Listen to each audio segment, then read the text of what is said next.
అనకాపల్లి జిల్లా నల్ల బ్యాడ్జీలతో తెలుగు తమ్ముళ్లు నిరసన తెలిపారు. అనకాపల్లి టీడీపీ మాజీ ఎమ్మెల్యే పీలా గోవింద్ సత్యనారాయణకు సీటు రాకపోవడంతో ఆందోళన చెందిన తెలుగు తమ్ముళ్లు నిరసన గలం ఎత్తుకున్నారు. గ్యారంటీగా గెలిచే సీటు గోవింద్ కేటాయించకపోవడంతో గ్యారంటీగా టీడీపీ రాష్ట్రంలో అధికారంలోకి రాదని తెలుగు తమ్ముళ్లు తెగేసి చెప్తున్నారు.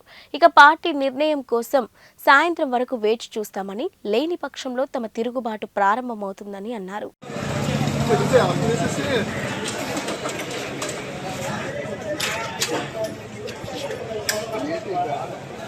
ఒక్కరోజు కూడా సైకిల్ ఎప్పుడు ఉంటుందని అనుకున్నాం, కానీ ఈరోజు సైకిల్నే తుడిచిపెట్టుకోయేలాగా ఈ మన తాలూకు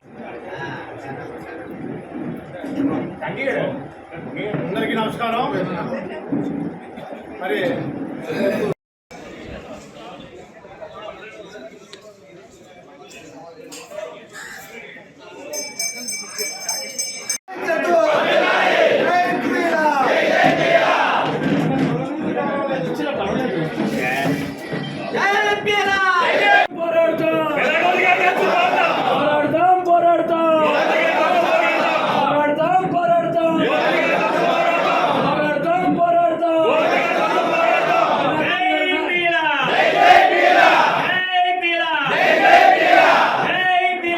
మాకైతే అర్థం కావట్లేదు.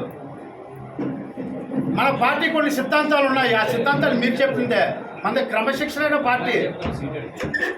పార్టీలో ఎవరైతే కష్టకాలంలో నుంచుంటారో వాళ్ళకి బంగారు భవిష్యత్తు పార్టీ మీ యొక్క బాధ్యతలు మేము తీసుకుంటామని చెప్పారు. మరి ఇదేనంటే మీరు బాధ్యతలు తీసుకోవడం. అందువల్ల మీరు ఒకసారి పునరాలోచన చేసి, ఇంకా టైం ఉంది, సమయం ఉంది, అంతా మన చేతిలోనే ఉంది. మీరు అనుకుంటే చేయలేనిది ఏమీ లేదు.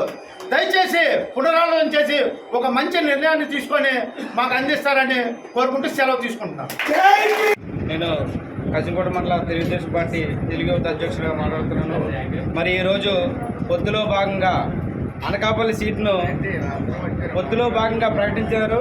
అయితే ఈరోజు పీలా గోవింద్ గారికి అనకాపల్లిలో తెలుగుదేశం పార్టీ నాయకులు కానీ కార్యకర్తలు కానీ ఎవరి మనోభావాలు కూడా చంద్రబాబు నాయుడు గారికి కనిపించకపోవడం చాలా బాధాకరమైన విషయం. మరి పీలా గోవింద్ గారు 2019లో ఓడిపోయినప్పటికీ 5 సంవత్సరాలుగా పార్టీ క్యాడర్ను కానీ అందరినీ కూడా ఉత్సాహంలో ఉంచి పార్టీలో ఒక బలమైన ఏ కార్యక్రమమైనా సరే చంద్రబాబు నాయుడు గారు కానీ లోకేష్ గారు కానీ ఏ కార్యక్రమమైన భవిష్యత్తు క్యాడర్ కానీ అన్నింటిలో ముందుండి బాగా నడిపించినప్పటికీ ఈరోజు మా గోవింద్ గారికి మరి సీటు ప్రకటించకపోవడం మరి చాలా బాధాకరమైన విషయం.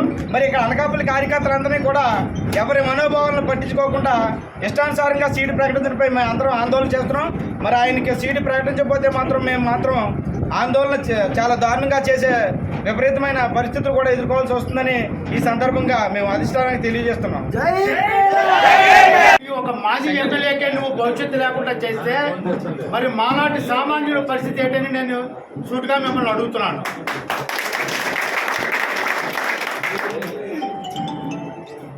ఒక్కసారి మీరు ఈ సీటు విషయంలో పునరాలోచన చేసి సీటు మళ్ళీ గోవింద్ గారికి ఇస్తే చాలా బాగుంటుంది. అనకాపల్లి వాతావరణం కూడా చాలా ప్రశాంతంగా ఉంటుంది. మీకు అత్యధిక మెజార్టీతో గోవింద్ గారిని గెలిపించి మీ అసెంబ్లీకి పంపించే బాధ్యత మా కార్యకర్తలు. ఎందుకు వచ్చామంటే మా గోవింద్ గారి ఆఫీస్కి నిన్న చంద్రబాబు నాయుడు గారు, పవన్ కళ్యాణ్ గారు సీట్లు అనౌన్స్ చేశారు. మొదటి నుంచి అనుకున్నది ఏంటంటే రాష్ట్రం మొత్తం మీద పీలా గోవింద్ సత్యనారాయణకి సీటు, అతను గెలుపు గుర్రంలో ఉన్నారు. ఫస్ట్ గెలుపు అతనిదేని రాష్ట్రం మొత్తం మీద అనుకున్నారు. బాబు గారు కూడా అన్నారు. మేమందరం ఆనందపడ్డాం. నిన్న వార్తలు టీవీ చూసినాక ఇలాగ అయిందని అంటే చాలా బాధపడ్డాము. గెలిచే సీటుని చేతిలో వదులుకున్నారు అని అనిపిస్తుంది. ఈరోజు ఇక్కడ నిన్నంతా అనౌన్స్ చేస్తాం. మా గోవింద్ గారు ఏమొచ్చి మీరేం మాట్లాడకండి, సైలెంట్గా ఉండండి, అధిష్టానం ఏం చెప్తే అదే వింటాము, తొందర పడకండి అని మమ్మల్ని అందరినీ సముదాయించారు. నిన్న మాత్రం మమ్మల్ని ఏమీ నోరెత్తనకుండా చేశారు.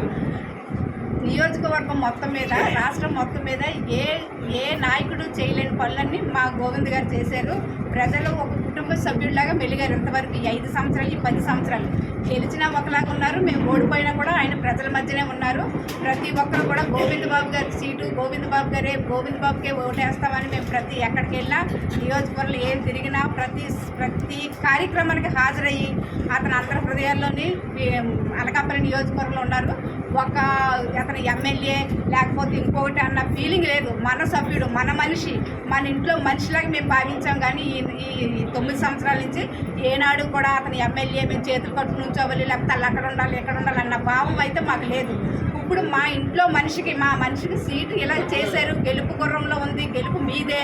గోవింద్ ఎప్పుడో గెలిచాడు రాష్ట్రంలో, ఫస్ట్ గెలుపు గోవింద్దే అనేటప్పుడు ఈ జరిగిన పరిణామాలు మా కార్యకర్తలందరికీ, నియోజకవర్గ ప్రజలందరికీ కూడా చాలా బాధాకరంగా ఉన్నారు. ఈరోజు మేము నల్ల బ్యాడ్జీలు పెట్టుకొని మా కార్యాలయంలో ఉన్నామనంటే అది అధిష్టానానికి తెలియజేయాలి. పరిణామాలు ఏ రకంగా ఉంటాయో ఏమవుతాయో అనేది తెలీదు. గోవింద్ సత్యనారాయణ గారికి ఏ సీట్ ఇస్తారో ఏం చేస్తారని మరి వేళ ఎక్కడికి వెళ్ళారు కాబట్టి సాయంత్రం కల్లా ఏం తెలుస్తుందో దాని తర్వాత మా నిర్ణయాలు మాకు ఉంటాయి. గోవింద్ గారికి సీట్